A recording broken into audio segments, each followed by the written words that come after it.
నమస్తే. ఇన్నాళ్ళు నన్ను సపోర్ట్ చేస్తూ, ఎంకరేజ్ చేస్తూ మీ ప్రేమని నాకు అందిస్తున్న ప్రతి ఒక్కరికి కృతజ్ఞతలు. అలాగే ఈ వీడియో కూడా ఖచ్చితంగా మీకు ఉపయోగపడుతుంది. లైక్, షేర్ అండ్ సబ్స్క్రైబ్ చేసి మీ సపోర్ట్‌ని నాకు అందించండి. అలాగే ఈ వీడియో పట్ల మీకున్న అభిప్రాయాన్ని కామెంట్ సెక్షన్‌లో కామెంట్ చేసి తెలియజేయండి. ఇప్పుడు వీడియోని చూద్దాం. నమస్తే. Welcome to our channel. నేను పద్మిని. ప్రస్తుతం మనతో పాటు ప్రముఖ ఆధ్యాత్మికవేత్త, వాస్తు జ్యోతిష పండితులు, లలిత ఉపాసకులు, వాస్తు జ్యోతిష శిక్షణ నిపుణులు బ్రహ్మశ్రీ నానాజీ పట్నాయక్ గారు మనతో పాటు ఉన్నారు. మాట్లాడదాం. నమస్కారం సార్. శ్రీమాత్రే నమః. సరే, ఈ సకల చరాచర సృష్టిని ఈశ్వరుడు సృష్టించున్నాడు. ప్రతి ఏ జీవి కూడా అనవసరంగా సృష్టింపబడింది కాదు. దాని నుంచి ఖచ్చితంగా ప్రకృతికి ఎంతో కొంత ప్రకృతి మళ్ళీ పునఃప్రకృతి జరుగుతూనే ఉంటుంది ఒక జీవి ద్వారా. అయితే కొన్ని జీవులు మాత్రం మనుషులకే, అది ఇంకా ఏ జీవికి పాపం ఈ అసహ్యాలు ఉంటాయో తెలియదు కానీ మనుషులకు మాత్రం కొన్ని జీవాలని చూస్తే ఒకంత అసహ్యంగా అనిపిస్తుంది, ఒకంత భయం అనిపిస్తుంది.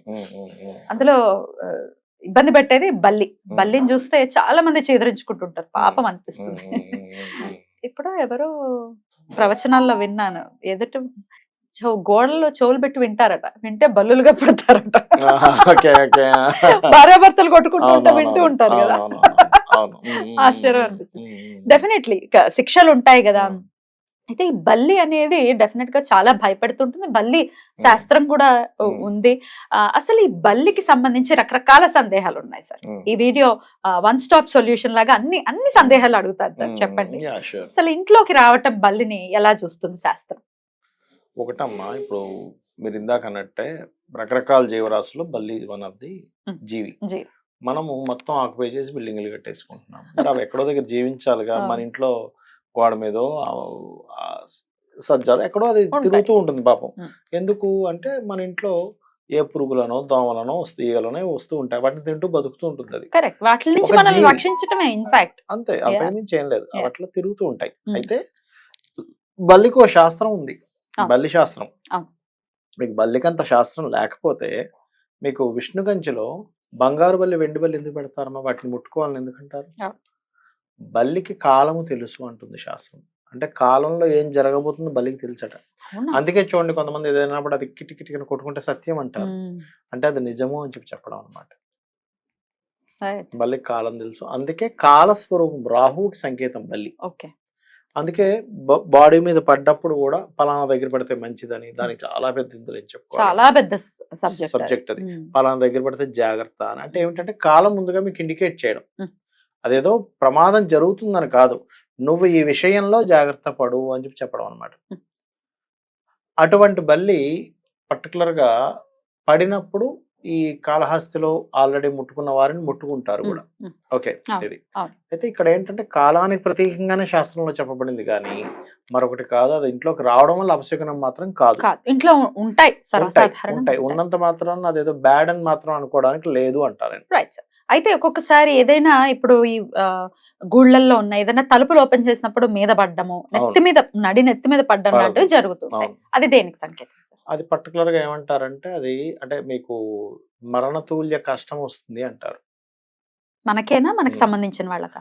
మనకి కావచ్చు, మెయిన్ గా పడ్డ వాళ్ళకి యాక్సిడెంట్లు అవ్వడం కానీ మరణతూల్యం అంత కష్టమైనా వస్తుంది. ఖచ్చితంగా చచ్చిపోతాడని ఏం కాదు, అంత కష్టం వస్తుంది.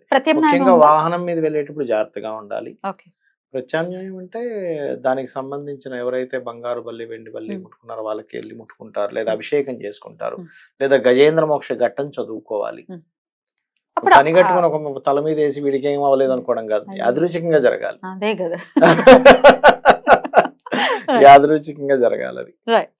ఇక బల్లిని ఇట్లా అసహించుకునే బ్యాచ్ డెఫినెట్ గా వాటిని హర్ట్ చేసే ప్రయత్నం చేస్తుంటాం, చంపటము లేకపోతే ఇట్లాంటివి ఏవో చేస్తుంటాం. ఇది ఎట్లాంటి దోషాన్ని మనకి తెచ్చిపెడుతుందని అనుకోవచ్చు సార్? అంటే ఒకటమ్మా, మీకు భయం ఉంది, కొంతమంది భయపడతారు బలిని చూస్తే, అమ్మో అది ఉందని.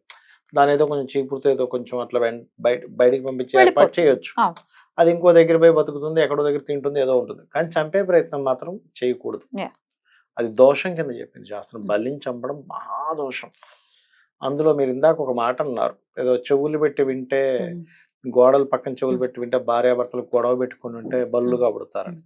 అది కొంతమంది సరదాగా అంటుంటారు, కానీ గోడలు చెవుల దగ్గర వింటే కాదు, కానీ మనకి బ్రహ్మహత్యా పాపం అంటారు. బ్రహ్మహత్యా పాపము అనేటువంటిది ఎలా వస్తుందని శాస్త్రం చెప్పింది. ఒకటి, అలసిపోయి బాగా నిద్రపోతున్నాడు ఒక వ్యక్తి, నిద్ర లేపితే బ్రహ్మహత్య పాపం అంట. అంటే కారణం చెప్పకుండా నిద్ర లేపితే ఇప్పుడు తెల్లారుజామున తెల్లారింది, తెల్లారికి కూడా నిద్రపోకూడదని లేపడం వేరు, లేదా అసుర సంజీవాలు నిద్రపోకూడదని పిల్లల్ని లేపడం వేరు, అది ధర్మం. కానీ బాగా తిరిగి తిరిగి వచ్చేటప్పుడు నిద్రపోతున్నాడు, ఏ కారణం లేకుండా అకారణంగా నిద్ర లేపితే బ్రహ్మహత్య పాపంగా చెప్తుంది శాస్త్రం. రెండవది ఎందుకు చెప్తున్నా అంటే, ఇది భార్యాభర్తల గొడవలో దూరి వాళ్ళని విడదీస్తే బ్రహ్మహత్య పాపం అని చెప్పింది భార్యాభర్తల విషయంలో. అంతే కదా. అందుకే నాకు చాలా మంది క్లయింట్స్ ఏమండి మరి తన్ని వదిలేయమంటారా అని ఒక స్త్రీమూర్తి వచ్చి అడుగుతా, జాతకం చూపించలేదు, లేదా పురుషుడు అడుగుతున్నా ఒకటే చెప్తాను, బాబు నేననే కాదు మీ తల్లిదండ్రులు కూడా చెప్పకూడదు మీరు వదిలేయాలా అనేటువంటిది. మా ధర్మం ఏంటంటే, బాబు మీ ఇద్దరు బాగుండాలంటే ఏ మంత్రం చేసుకోవాలి, ఏ దానం చేసుకోవాలి, మీరు సంతోషంగా ఉండడానికి ఏం చేయాలో చెప్పాలి. కానీ నీ ఇష్టం, అది నీ పర్సనల్ ఇష్యూ. నేను భరించలేకపోతున్నాను నా భార్యతోని, టార్చర్ తట్టుకోలేకపోతున్నాను ఒక పురుషుడు అన్నా, లేకపోతే ఒక స్త్రీమూర్తి అన్నా, మీరు మాత్రం సజెషన్ ఇవ్వరు, విడిపోమని అసలు చెప్పము. ఒకవేళ గయ్యాలు అవ్వనివ్వండి, క్యారెక్టర్ లేకపోనివ్వండి, ఏదైనా అవ్వనివ్వండి. మరి నేనేమంటానంటే, నేను మాత్రం నేననే కాదు ఎవరు విడిపోమని చెప్పకూడదు, దాన్ని సరిదిద్దుకోవడం ఎలాగో చెప్పగలగాలి. ఇప్పుడు నువ్వు నీలో లోపం ఏంటి, ఆ అమ్మాయిలో లోపం ఏంటి, కూర్చోబెట్టి మాట్లాడుకుంటే సెట్ అవుతుందా లేదా, ఇంతవరకు నేను చెప్పాలి. కానీ లేదంటే అలా అయినా నేను ఉండలేకపోతున్నా, అది నీ పర్సనల్ ఇష్యూ, నువ్వు విడిపోతా అంటే నువ్వు నిర్ణయం తీసుకో. కానీ నేను విడిపోమని సజెషన్ ఇవ్వకూడదు అంట. నేననే కాదు, వాళ్ళ తల్లిదండ్రులు, మిత్రులు ఎవరు ఇవ్వకూడదు.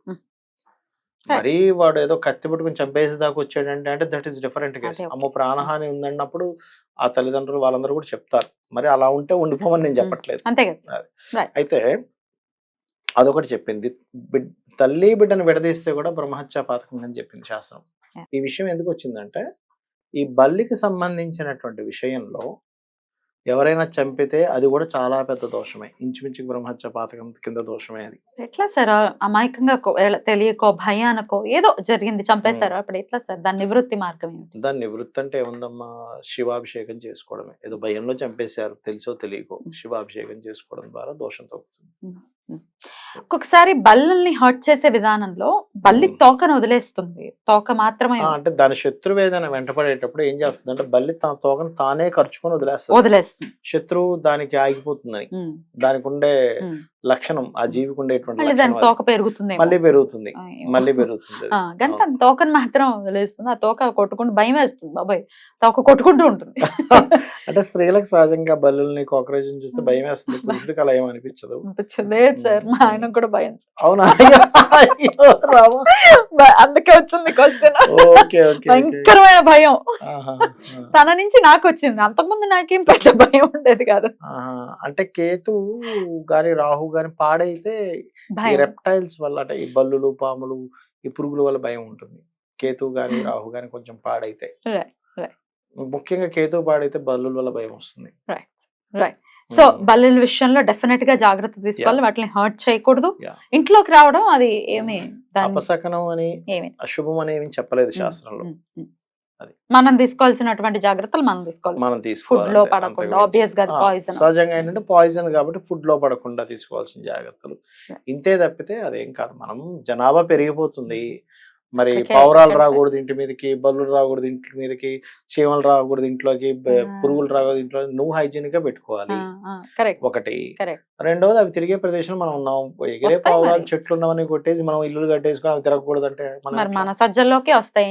కొంతమంది ఈ మధ్య ఏమంటే ఇంట్లో పావురం రాకూడదు అంట, అంటే ఏ శాస్త్రంలో ఉంది, నీకు నువ్వు సృష్టిస్తానంటే అది మనకి మంచిది, దాని గాలి మనకి మంచిది కాదు, అది సైంటిఫిక్ గా ప్రూవ్ చేయబడింది, మంచిది కాదు కాబట్టి ఉండదు.